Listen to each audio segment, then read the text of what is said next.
Aprendiendo a distancia. Te invitamos este martes 26 de mayo a escuchar nuestra conferencia con el tema Dinámica Mandibular con el doctor Víctor Moreno Maldonado. Conducido por la doctora Arely Mercado Belvive y la licenciada Lucely Montaño Ruiz. Es de educación continua, aprendiendo a distancia. Ahora sí, ya está en vivo. Hola, ¿qué tal? ¿Cómo están? Bienvenidos a este su espacio Aprendiendo a Distancia. Es un gusto que nos acompañen y nosotros seguimos transmitiendo a través de esta plataforma, siguiendo los lineamientos de sana distancia, cada quien desde su espacio. Mario Urbano de producción, nuestro invitado y yo estamos aquí, pero lo importante es que tenemos el gusto de tenerlos a ustedes en vivo, así es de que recuerden que este programa ustedes lo hacen y nos gustaría saber de dónde nos están escuchando, que nos digan a qué invitado quieren que tengamos, qué tema les gustaría que tratáramos y pues ya saben que este programa es de ustedes y para ustedes. Y bueno, ya entrando en materia, el día de hoy tenemos un gran invitado que sabemos que no necesita presentación, pero que si hay alguien que es apasionado de la odontología, disciplinado y tiene una constancia invaluable, es él. Él tiene una especialidad de docencia en oclusión, tiene maestría en odontología y doctorado en ciencias. Además de que tiene más de 54 años de experiencia en docencia en la Facultad de Odontología y fue merecedor del reconocimiento y medalla la doctora Margarita Chorney Salazar, el reconocimiento lo da el sector salud a personas destacadas en esta profesión. Así es de que con ustedes, el imparable doctor Víctor Moreno. Doctor, bienvenido y qué gusto que esté con nosotros esta mañana. Doctora, muchas gracias, muy agradecido. Muy buenos días a todos, esperando que se encuentren gozando de una salud plena y estén en su casa. No tienen por qué salir, no hay nada que salir. Mi agradecimiento a la doctora Elba Rosa Leiva Huerta, la directora de la facultad, a la doctora Arely Mercado Belvive, que es la coordinadora de los diplomados, y a la licenciada Lucely Mercado, que es la... ¿Perdón? Montaño, su apellido. Perdón, sí, que es la encargada de educación continua. Bueno, el día de hoy, mi participación consiste en hablar de un tema que para mí es demasiado importante y es la base de la odontología. ¿Por qué la base de la odontología? Porque yo no concibo que nada más durante 2 semestres se dé oclusión en la facultad. Oclusión debe darse durante los 5 años y continuamente. ¿Por qué? Porque todo es un cambio. La odontología ha cambiado enormemente. La odontología no es la de hace 40 años. No es bueno ni la de hace 10 años. Está en un continuo cambio. ¿Por qué entonces nos encerramos en ser los odontólogos de hace 30 o 40 años? Bueno, entonces mi tema va a ser el dinámica mandibular y lo voy a tratar el día de hoy porque en un principio yo quería hablar de articuladores y la manera como trabajamos el articulador. Sin embargo, para que ustedes entiendan el articulador, lo más importante es que yo les enseñe de dónde sale todo lo que voy a llevar al articulador, y es de la dinámica mandibular.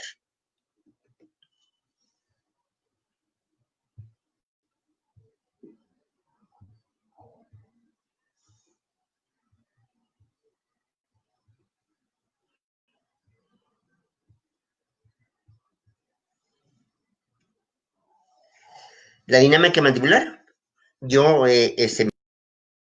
pero para mí se maneja entre todas las áreas, y lo vamos a ver más adelante, desde odontopediatría y hasta cirugía. Enseguida lo veremos. La dinámica mandibular es el estudio de los movimientos mandibulares, los cuales hay que ubicarlos en el espacio tridimensionalmente.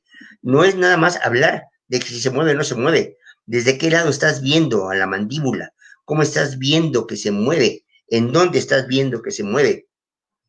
Y entonces encontramos que hay un plano anatómico, el cual tenemos que conocer perfectamente bien.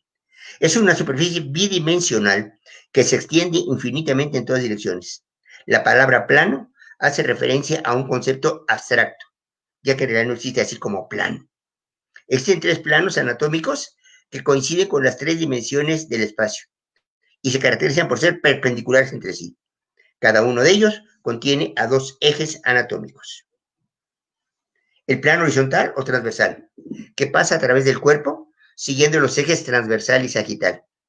Es perpendicular al plano frontal y al plano sagital y divide al cuerpo en 2 partes, una superior o cefálica y otra inferior o caudal.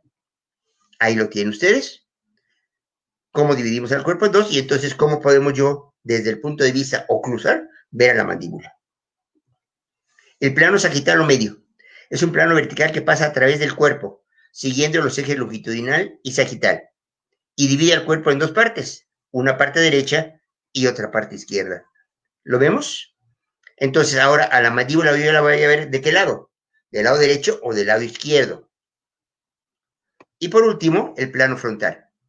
Plano vertical que pasa a través del cuerpo, siguiendo los ejes longitudinales y transversal, y es perpendicular al plano medio. Divide el cuerpo en 2 partes, una anterior o ventral y otra posterior o dorsal. ¿Lo vemos? Aquí no veo yo las caras oclusales de los dientes, pero sí veo todos los cúspides y bordes incisales. Esa es la forma como corté yo el cuerpo.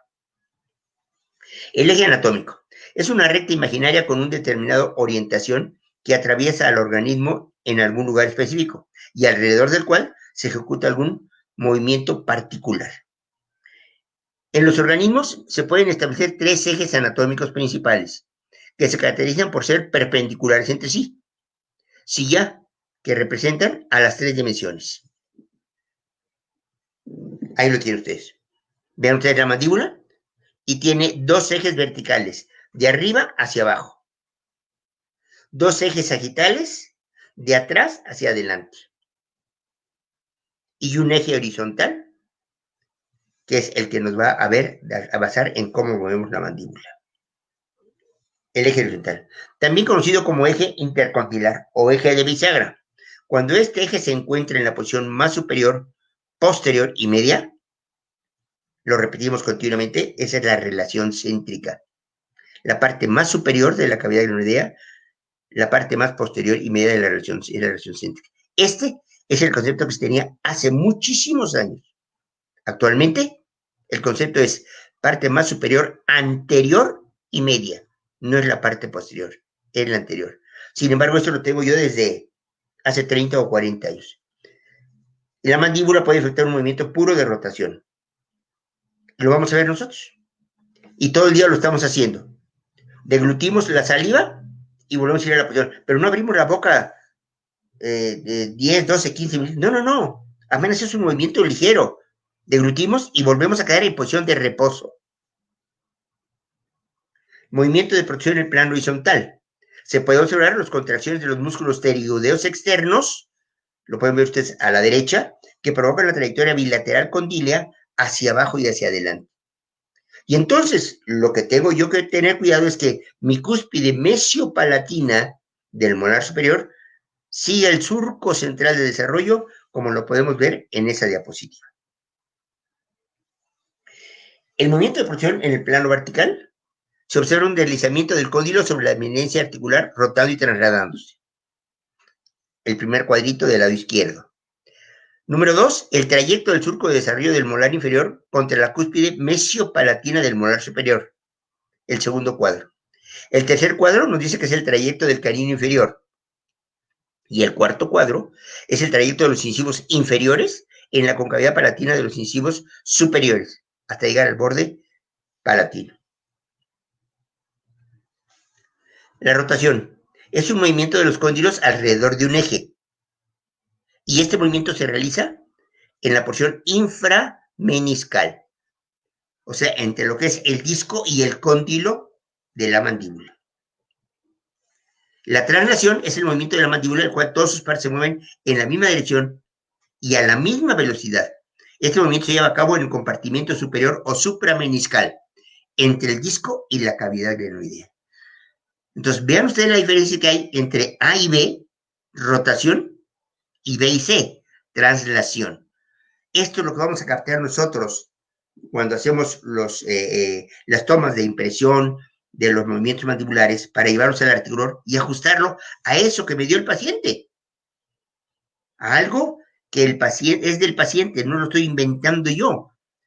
Cuando yo veo que en un laboratorio X o Z mandan trabajos y regresan en una bisagra, son bisagras, porque ese fue el primer articulador que hubo, una bisagra de puerta de establo.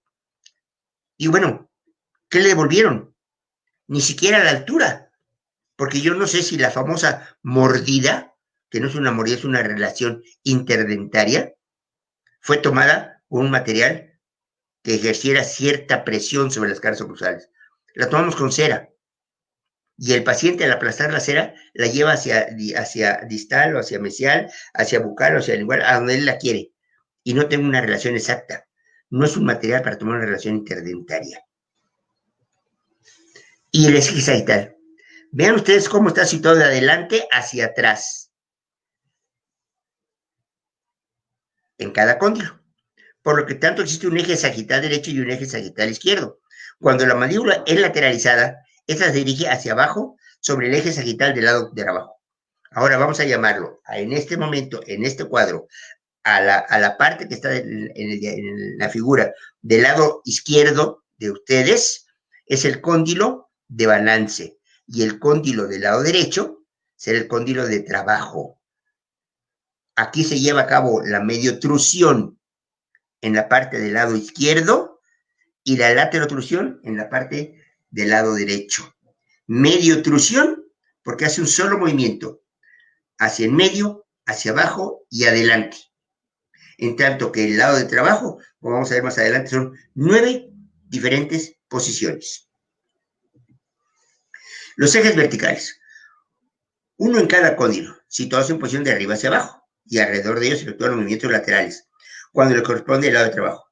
Entran en función cuando el cóndilo del lado de balance se traslada hacia adelante, hacia abajo y hacia adentro.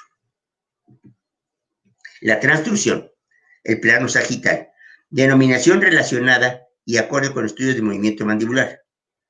Trusión quiere decir movimiento, por lo tanto, transtrucción significa movimiento a través de la línea media. Trusión es únicamente el movimiento. Transtrucción es el movimiento a través de la línea media. La transtrucción se divide en laterotrusión y mediotrusión. La laterotrusión la conocemos como el lado de trabajo. La mediotrusión la conocemos como el lado de balance. La laterotrusión es el movimiento que el cóndilo de trabajo efectúa hacia afuera, también llamado movimiento de Bennett. Movimiento de Bennett. La mediotrusión es el movimiento que efectúa el cóndilo de balance hacia abajo, adelante y adentro, y se llama ángulo de Bennett. Y ahí lo tienen ustedes representado. Vean ustedes el movimiento que hizo hacia el lado derecho de la pantalla, cómo se pone la flecha en el mentón y cómo se ve el movimiento lateral en la articulación del lado derecho de ustedes. Lo que se conoce como el lado de trabajo, el lado derecho en este caso, y el lado de balance. Pero inmediatamente, si el paciente realiza un movimiento al lado contrario, entonces tenemos contacto canino con canino, o más dientes de ese lado, y lo conocemos como el lado de trabajo y el otro va a ser el lado de balance. Y sabemos de antemano que nunca deben de existir contactos en el lado de balance. Los contactos son bien cuando son en el lado de trabajo. Los contactos de balance producen lesiones, lo vamos a ver. El movimiento de la traducción puede ser sencillo, compuesto o complejo, y son 9 diferentes, lo dijimos hace un momento. La traducción, el movimiento de trabajo. En la traducción el movimiento es sencillo y hacia afuera, 1. Pero luego son 4 en direcciones dobles, movimiento doble, son compuestos. Y luego son 4 en un movimiento triple y se le llaman complejos. Es 1 sencillo, 4 dobles y 4 triples. Y en un plano horizontal vamos a ver cuáles son los surcos de trabajo, balance y protrusión en las caras oclusales del cuadrante superior e inferior derechos. Vean ustedes cuáles son. los surcos de balance, los que están todos relleno el cuadro. ¿Cuáles son? Los de protrusión. ¿Y cuáles son? Los de trabajo. Los podemos ver perfectamente bien. De balance es todo el cuadrito que está pintado. De trabajo es el que está hacia bucal o hacia palatino o bucal y lingual y está marcado nada más el puro cuadro, sin rellenar. Y por último, el de protrusión, que son los que van hacia la parte posterior. Sistema tomatogenético. Son componentes anatómicos, el hueso, cráneo, mandíbula, yoides, clavícula y esternón, músculos de la masticación, deglución y expulsión facial, articulaciones dentro del anular y periodonto y temporomandibular, ligamentos periodontales y temporomandibulares. Esos son los componentes anatómicos del sistema estomatognático. Sus funciones del sistema es la masticación, la deglución, la respiración, la fonación, la postura de la mandíbula, la lengua y el yoides. Sus componentes fisiológicos es una oclusión dentaria, el periodonto, la articulación temporomandibular y el mecanismo neuromuscular. Eso es una oclusión dentaria. Todo lo que acabamos de hablar, ahí lo tienen ustedes representado.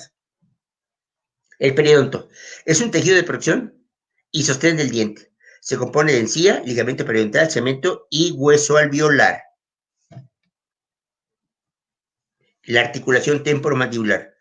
Cuidado cuando hablemos de la articulación temporomandibular. La articulación temporomandibular son dos articulaciones, una la del lado derecho y una la del lado izquierdo.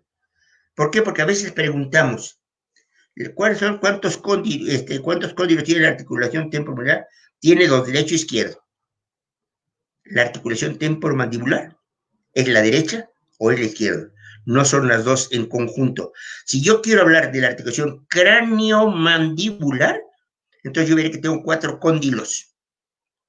2 del lado derecho y 2 del lado izquierdo. Es muy importante que yo perfectamente tenga bien reconocida lo que es la articulación temporomandibular. Sobre todo, porque dentro de esa articulación temporomandibular yo realizo los movimientos. Y dentro de esa articulación temporomandibular encuentro superficies anatómicas óseas. Y encuentro una cápsula articular. Y una cápsula articular que me permite a mí lubricar, porque dentro tiene un líquido para que lubrique, para que permita el movimiento. Que me permite a mí hacer los movimientos. Nutre, es el líquido cerebral nutre, porque acuérdense que el disco articular es avascular en el centro. Solo tiene nutrición en la parte periférica. Y por último, fagocita. Esto es importante. ¿Por qué fagocita?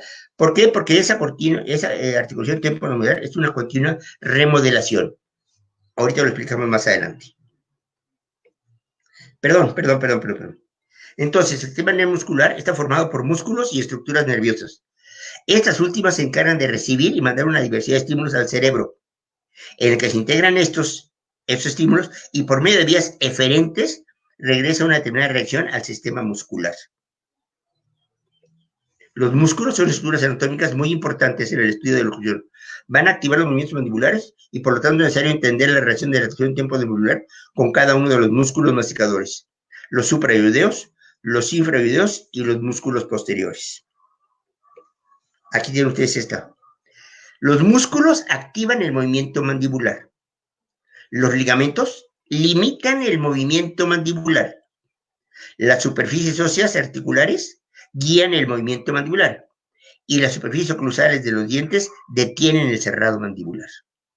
Es algo que tengo que tener yo muy en cuenta, cada quien en forma independiente. Movimientos funcionales. Los movimientos funcionales de la mandíbula se producen durante el lenguaje, la masticación y la deglución. Ocurren dentro de los límites del espacio en las posiciones conocidas como posiciones límite, tridimensionales. Estos están determinados por la morfología de la articulación de la acción temporomandibular y el sistema neuromuscular. Esto es lo que les quería enseñar ahorita. Vean ustedes los 3 cráneos. El cráneo superior del lado izquierdo es un cráneo de un niño. El cráneo en la parte de media es un cráneo de una persona 10, 11, 12 años. Vean ustedes cómo tiene dientes temporales de la primera intención y dientes de la segunda intención.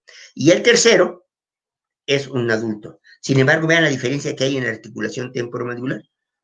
La articulación temporomandibular del cráneo pequeño no es de la misma forma que la del lado del cráneo del adulto.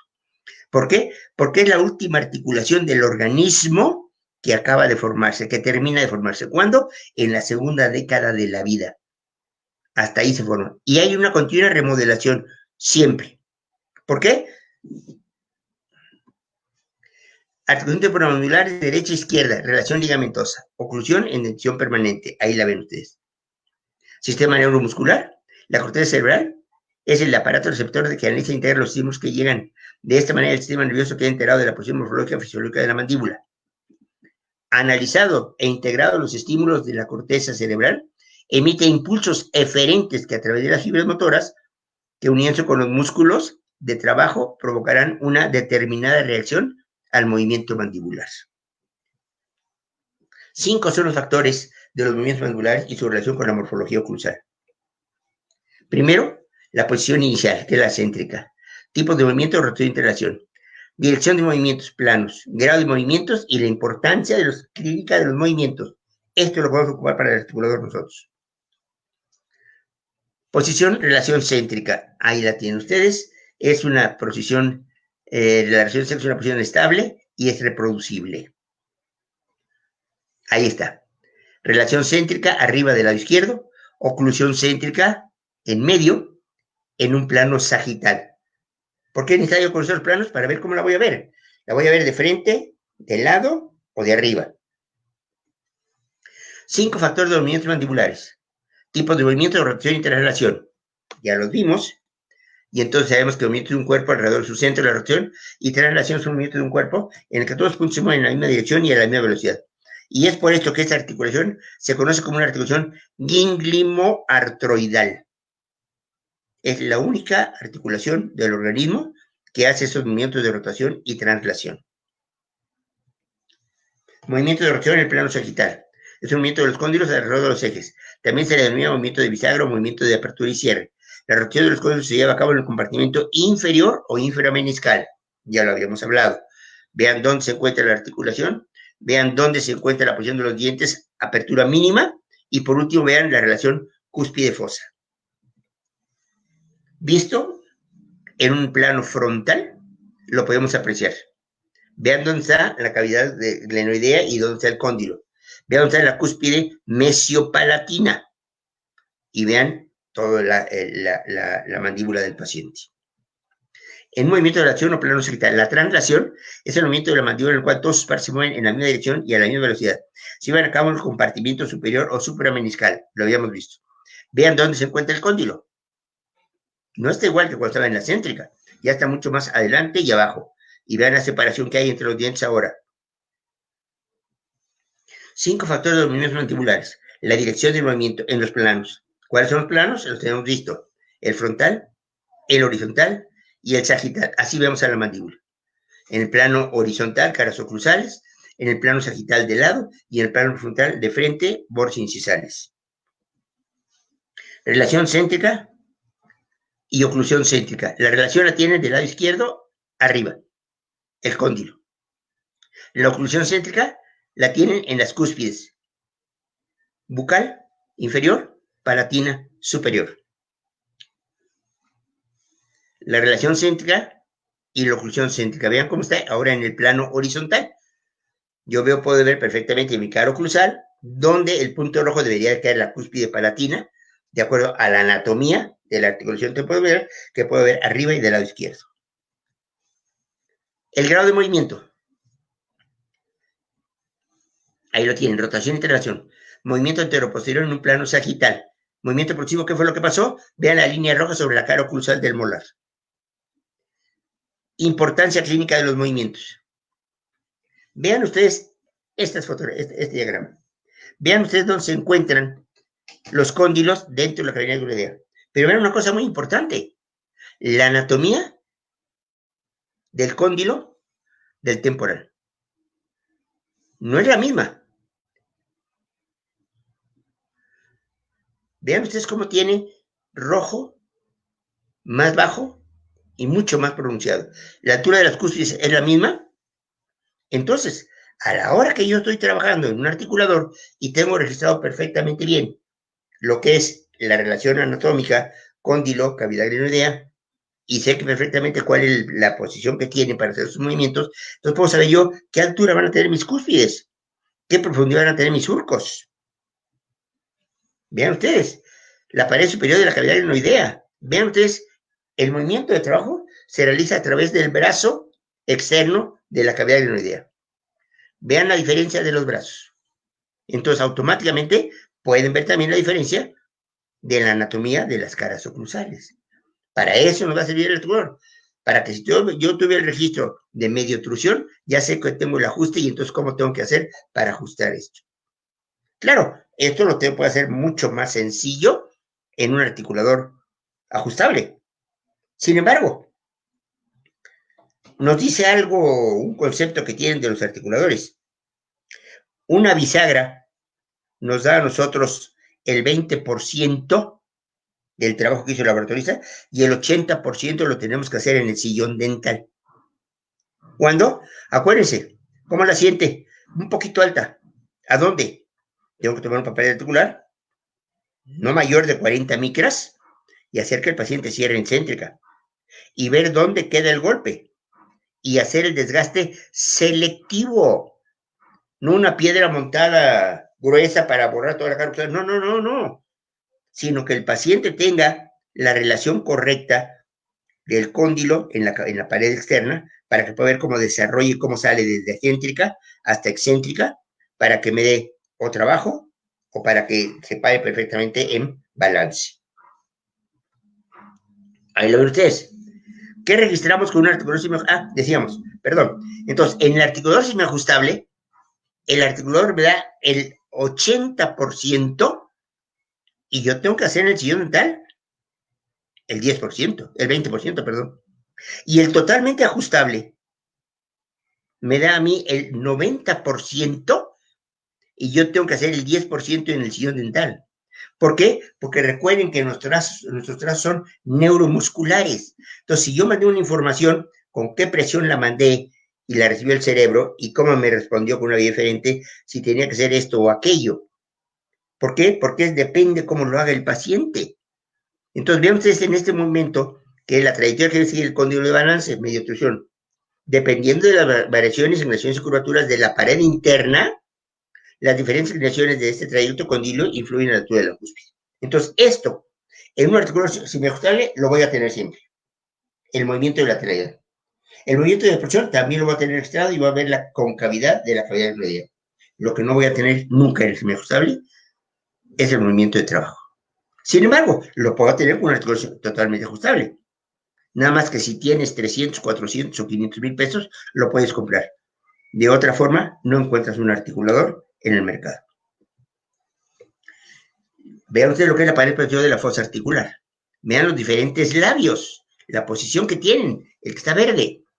¿Sí? ¿Y esto qué pasa? Que en el movimiento de trabajo, yo puedo ver para si mi surco hacia el lingual puede ser distalizado, puede ser mesializado o puede ser centralizado. Eso es lo que me va a decir cuando yo haga la anatomía de esa cara oclusal.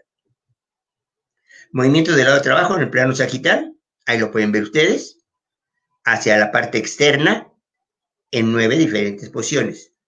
Movimiento de trabajo en el lado frontal y podemos ver bordes insulares, no vemos caras oclusales, pero aquí lo podemos ver, cómo se desplazó perfectamente bien el cóndilo y posteriormente la cúspide sobre la fosa. Y por último, el movimiento del lado de trabajo en el plano horizontal. Vean ustedes, no es muy pronunciada, entonces sale perfectamente en la mitad el movimiento del lado de trabajo. Movimiento del lado de trabajo en el plano frontal. Entonces, ¿qué es lo que me lo da? Que decíamos, la protección canina. Este canino se ubica en la parte mesial del canino superior, el canino inferior. Y a la hora de deslizarse, me tiene que tocar la vertiente mesial del superior con la vertiente distal del inferior. Ahí está. Vean por dónde sale. Protección canina, ok, no hay ningún otro diente que tenga cubierto, que tenga contacto. O puede ser protección canina y función de grupo.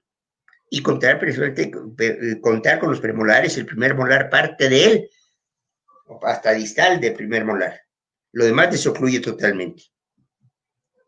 Había sido la relación, y en el lado de balance no hay ningún contacto. Vean ustedes el movimiento del lado de no trabajo, balance, ¿sí? Ahora el movimiento es hacia adelante, hacia abajo y hacia adentro. Se fue el cóndilo por la cavidad glenoidea, pero hacia adentro.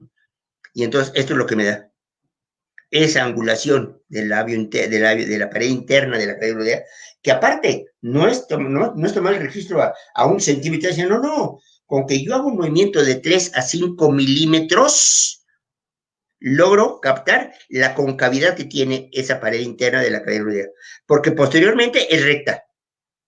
Lo que a mí me interesa es captar la concavidad, no la parte recta de la pared interna de la cavidad glenoidea. ¿Lo ven? Ahí lo tengo marcado. Y entonces ven ustedes la diferencia. Aquí tengo esta altura de la cavidad glenoidea, arriba del lado derecho. Y aquí tengo otras alturas.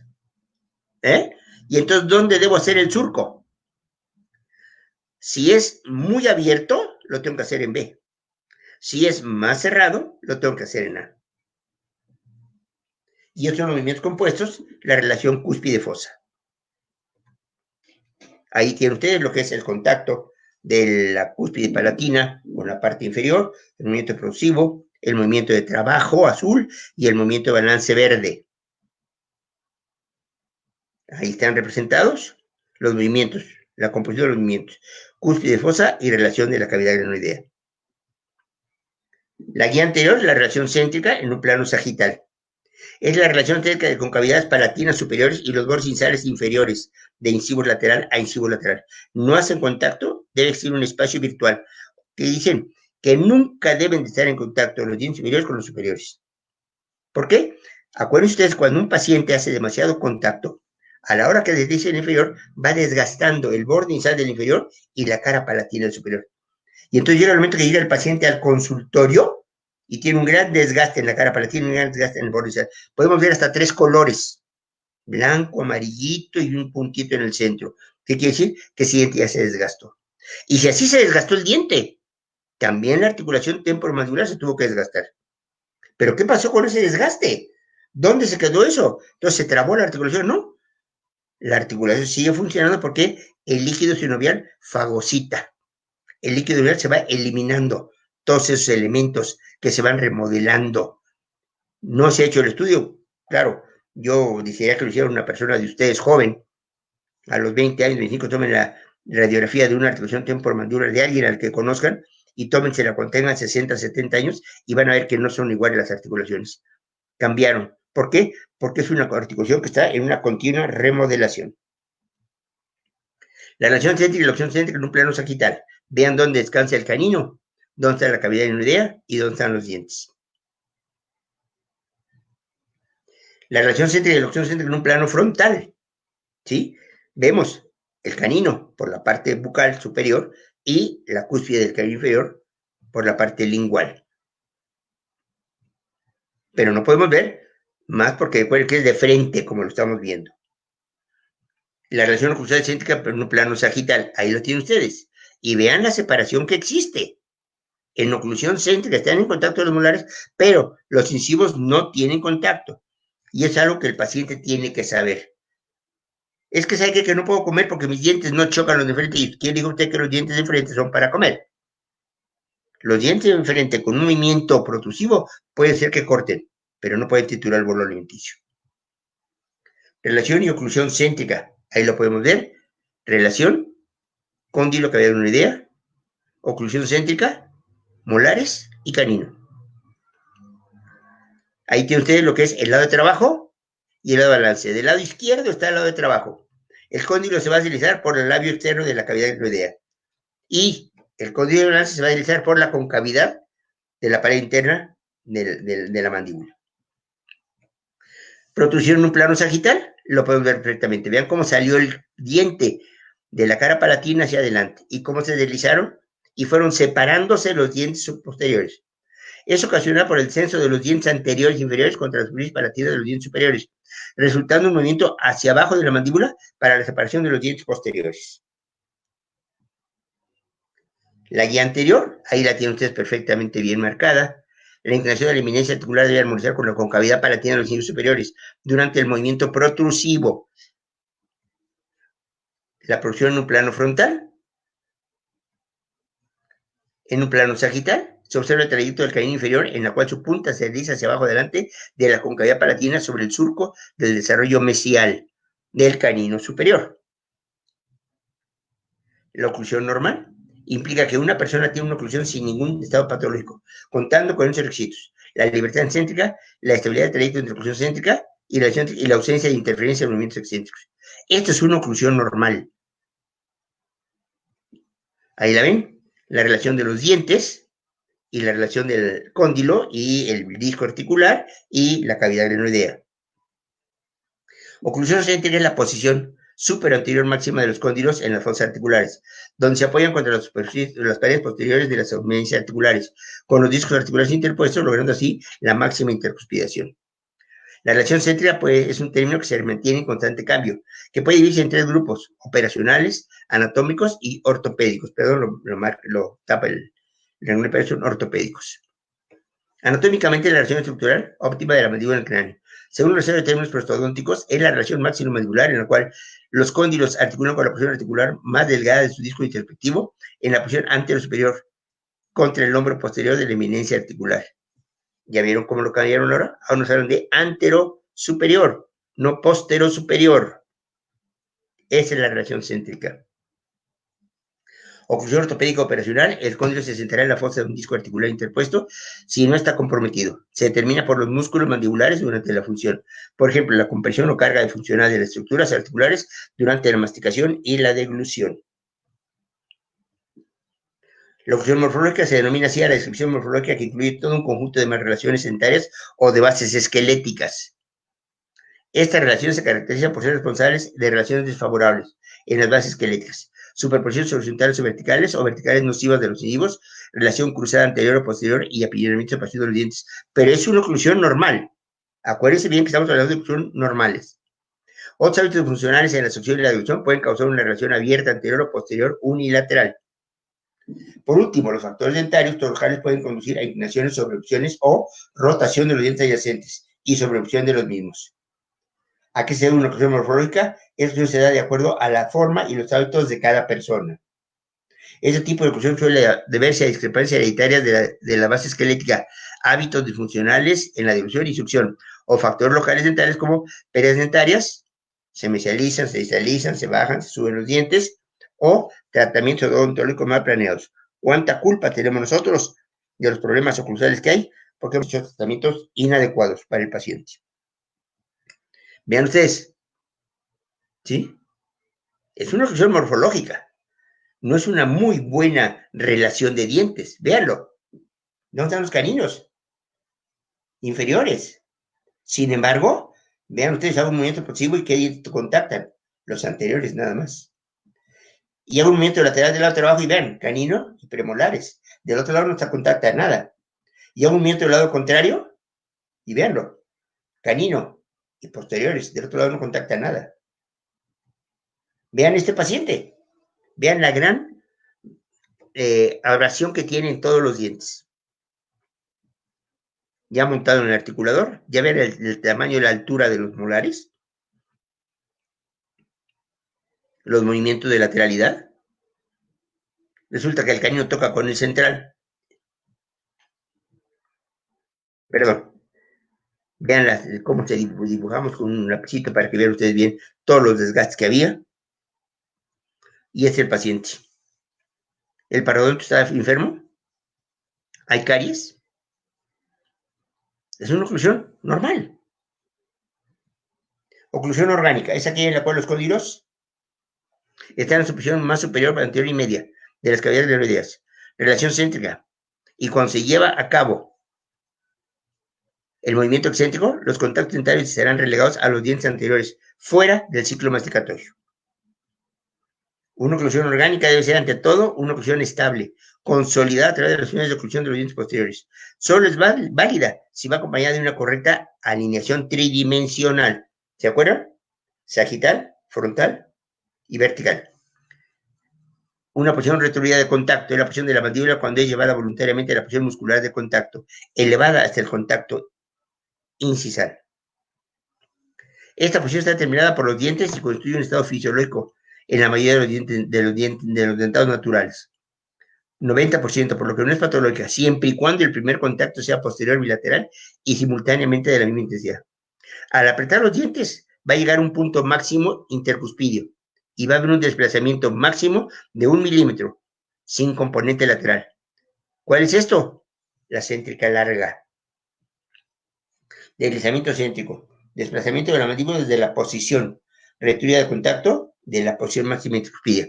Normalmente se debe hacer anterior y simétrica de 1 milímetro. Si así es, los contactos no son prematuros. Al hacer la tarea, debe haber desoclusión en el lado de no trabajo. En el contacto del lado de trabajo siempre debe estar el canino solo o acompañado de los dientes posteriores. Lado de trabajo. En próxima, debe haber contacto de los incisivos. No importa si son los 4 centrales, no debe haber más contacto. En próxima no deben contactar los posteriores, nada más los anteriores. Se llama mutuamente protegida porque los dientes posteriores protegen a los anteriores y en las excéntricas los anteriores protegen a los posteriores. Todo es a base de la protección canina. ¿Ahí lo ven? Movimiento de protección. ¿Qué dientes se van contactando? Movimiento de lateralidad. De lateralidad. Vean ustedes cómo se nada más hasta el segundo premolar. Ya el primer molar ya no está tocando. La oclusión funcional se define como una oclusión en la cual está en el equilibrio funcional entre los tejidos del sistema masticatorio. El proceso biológico y los factores ambientales locales están en balance. Los actos de tensión en los dientes son regulados normalmente por un equilibrio que existe entre la tensión y la capacidad adaptativa de los tejidos de soporte, los músculos masticatorios y las articulaciones temporomandibulares. Los actos de tensión, ¿qué hacemos cuando tenemos un acto de tensión? Apretar los dientes. Este tipo de oclusión se encuentra típicamente en un paciente saludable que no requiere tratamiento dental, aun si la oclusión en sí misma no se presenta morfológicamente como sería la teoría de una oclusión ideal. Una oclusión fisiológica puede presentarse con un número de variaciones estructurales parejas, pero que en un individuo dado representa una relación oclusal funcional aceptable. Características de la oclusión funcional, contactos estables y estáticos en la mayoría de los dientes. La céntrica larga es definida como la armonía oclusal con un deslizamiento anterior entre relación céntrica y oclusión céntrica. La libertad lateral para acomodar, la libertad excéntrica. Durante los movimientos activos será necesario que haya armonía de contacto en todas las vertientes involucradas de los dientes. En el lado de balance no debe existir contacto si estos se presentan. Producirán lesiones importantes en la articulación y los tejidos de soporte. En el lado de balance no debe de haber contactos. ¿Por qué? Porque provocan lesión en el ligamento periodontal, en todo el tejido periodontal y en la articulación temporomandibular. Y entonces, ¿qué pasa? Que se van remodelando las articulaciones. Durante los movimientos próximos debe haber una desoclusión inmediata de los dientes posteriores. Entre los factores que regulan la morfología de los dientes posteriores, los más notables son la articulación, la guía anterior y el movimiento de Bennett. Véanlo. Movimiento de Bennett, el otro movimiento de Bennett, y vean, no hay más que contacto de protección canina. Factores de desoclusión. Los factores de desoclusión son aquellos elementos anatómicos capaces de producir o modificar la desoclusión.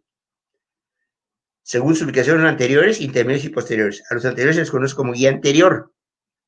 Los intermedios a la alineación tridimensional de los dientes posteriores y los posteriores al componente cinemático de la articulación temporomandibular.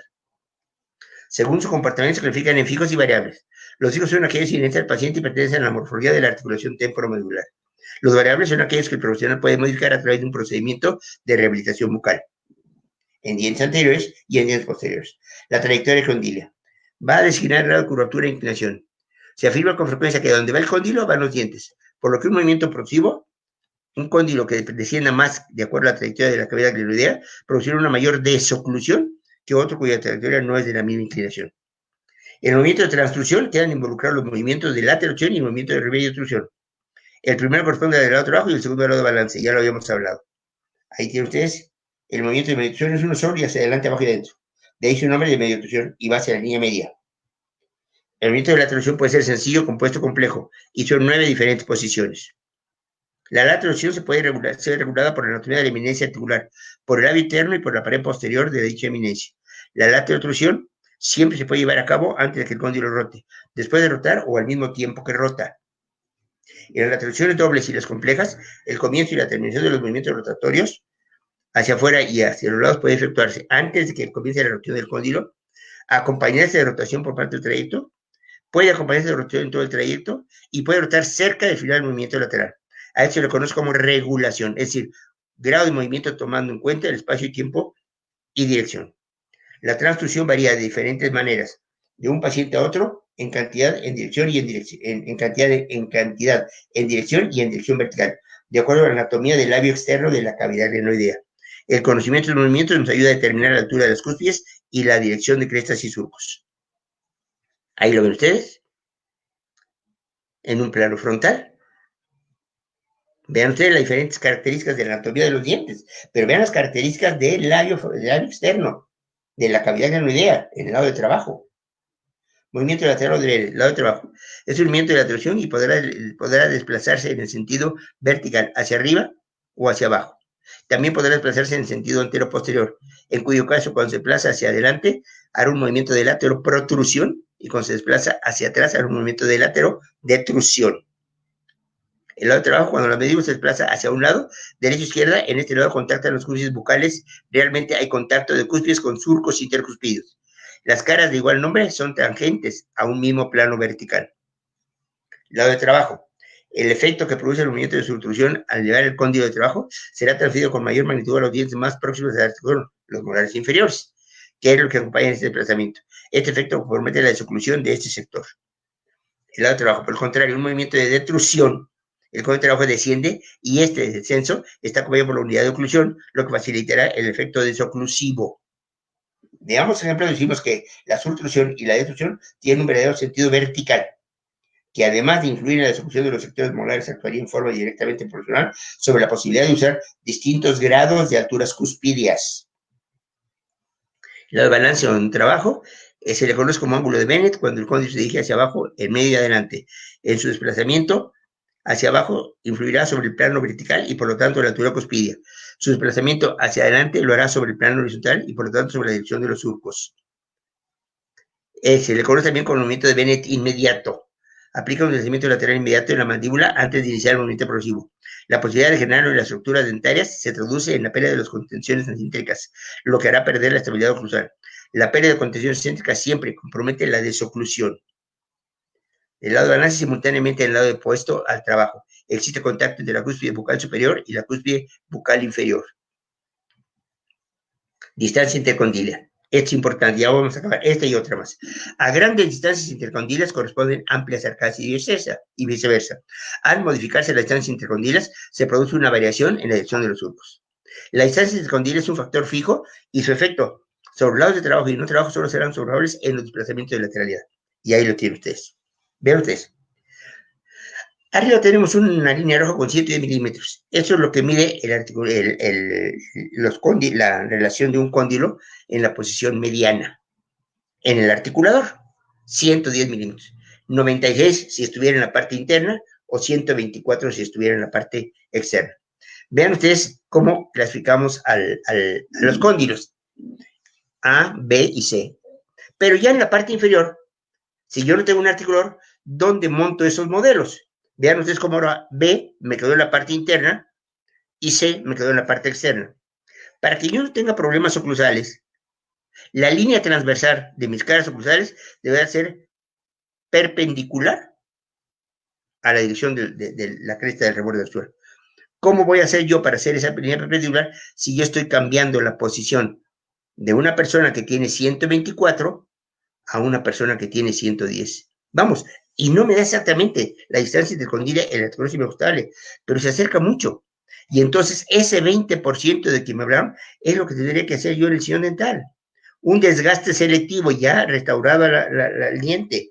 A ver, abriendo, por cerrando sobre el papel de articular de 40 micras, haga su movimiento lateral derecho, su movimiento lateral izquierdo, ya chequé la céntrica y voy desgastando, pero con mínima desgaste para encontrar el contacto que debe haber siempre en todo eso. Muchas gracias y espero que haya servido. Doctor, muchas gracias por tan interesante plática, sin duda. Tiene muchísimos seguidores, están conectados, llegamos a más de 450 personas conectadas en vivo. Y pues aprovechen al doctor para que le hagan sus preguntas. Mientras, doctor, ¿nos podría platicar esa anécdota que me estaba contando de por qué la gente vende sus articuladores? Que si tuviera yo alguna cosa en especial. Sí, yo desgraciadamente soy algo mal hablado, ¿sí? Y en la escuela me molesta mucho cuando ya di la clase, preguntas, no hay ninguna, aclaraciones, no hay ninguna, y entonces viene el alumno y me pregunta, ¿cómo está? Y le digo yo, ¿eres pentonto o te haces? Pero con otra palabra.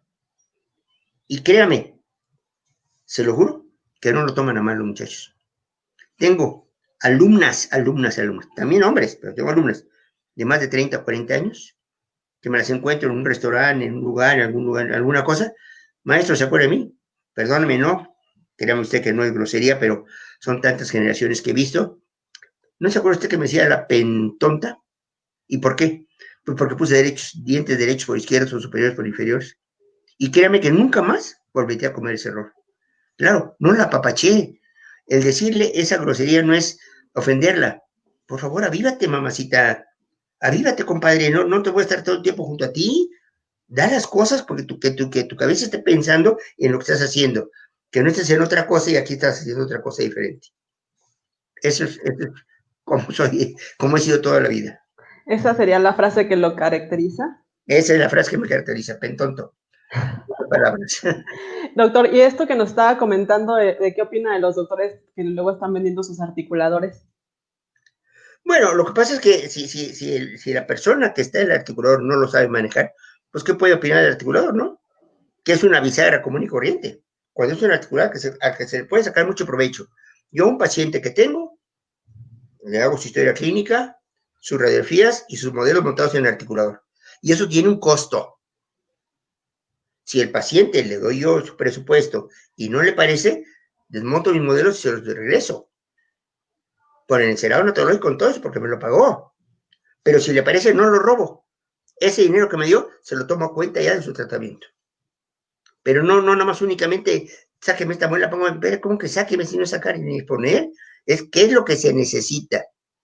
Pero como, desgraciadamente, cuando yo estudiaba, me acuerdo que trabajé yo en un laboratorio como representante médico, Grossman, iba yo a dejar medicinas a los odontólogos, tenía yo que ver 8 odontólogos diarios, y me acuerdo que había vitrinas ahí en Tacuba, en Madero, en Motolinía, había vitrinas en la calle, en la parte de afuera del edificio donde estaba el dentista. Y ahí ve un casquillo, una corona, una placa, porque ellos hacían placas totales, no dentaduras, ellos hacían placas totales. Y pasaba uno y ahí estaba una mujer dando tarjetitas, pase al dentista, consulta gratis. Eso no era una consulta. Pasaban al dentista a ver cuánto me cobra por esto, y ahorita estamos peor. Yo nunca había visto que en un accesorio hubiera un dentista. Ahorita paso yo por una calle y veo 2, 3 accesorias y 2 dentistas. ¿Y qué pasa con ese dentista? Él tiene que pagar luz, renta y teléfono. Entonces llega el paciente y le dice, ¿cuánto me cobra? Porque de la esquina me cobra más barato, ¿eh? Y el otro me da facilidades. A mí me molesta cuando me dicen eso, facilidades. Yo voy a ver un cardiólogo, voy a ver un hematólogo, a cualquier nivel, y son 1,500, 3,000 pesos la consulta, antes de entrar. Yo no sé si voy a quedar satisfecho o no con la consulta, pero antes de entrar ya me cobraron. Y yo te estoy dando facilidades por cobrar 50, 100 pesos de una obturación de una resina, 100 pesos por una resina. Por favor, ¿qué están vendiendo? Pero claro, como hay tanta competencia desleal, la gente está luchando por tener para pagar lo que tiene que pagar. Así es. Doctor, y ya por último, ¿algún consejo que le quiera dar a los nuevos docentes, a los docentes de esta generación? Prepárense mucho, pero con la idea de que no están de docentes porque van a ganar un salario. No. Están de docentes porque les interesa aprender más y enseñar lo poco que saben. Entonces, al aprender más, todo el año me voy perfeccionando. Si el año pasado cometí esos errores, este año los voy a cometer. Si el año pasado no hice bien esto, este año sí lo voy a hacer. Pero que tengan el compromiso muy bien pensado de cómo tengo yo que atender a mi paciente. Que es un paciente, no es un mueble. No. Es una persona que está requiriéndome a mí para un tratamiento. y tengo que estar preparado para hacerlo. Y si no estoy preparado, no lo atiendas, pero prepárate siempre. Y estudia y ya te recibiste y ya estás ahí en la facultad, sí, pero no eres nadie. Sigue estudiando, sigue preparándote y definitivamente llega a ser doctor. ¿Sí? Así como hay doctor en ciencias, doctor en leyes, doctor en arquitectura, doctor, así también. O sea, no somos doctores cuando estamos nada más odontólogos, cuando recién estudié cirujano dentista. O ya tengo la especialidad, o tengo la maestría, o tengo el doctorado. Pero aquí a todo el mundo le dicen doctor. Así es. Muchas gracias, doctor. Pues muchísimos saludos tienen todos y parece que todo les quedó muy claro porque no hicieron preguntas del tema. Gracias, yo creo más bien que no lo entendieron porque me fui muy rápido, perdón. No, pues es que fue mucha información, lo que usted abarca, yo creo que en un semestre lo dio ahorita en 45 minutos. Sí, Muchas sí, gracias, doctor. no, de que al contrario, y Esperemos volverlo a tener pronto, ya la segunda parte, para que ahora sí ya nos enseñe a usar los con articuladores. muchísimo gusto para unir esta plática con la de articuladores. Ya lo comprometemos. Con todo gusto, ya que ustedes me digan, por favor. Ok, muy bien, hacemos entrega de su constancia. Gracias. Ahorita de manera digital, ya después, cuando tengamos la oportunidad, se la haremos llegar. Muchas gracias. Muchas No. gracias y muchas gracias por permitirme estar aquí. Y a todos, cuídense mucho y no salgan a la calle, no tienen a qué salir. Así es, doctor. Muchas gracias. Para servirles.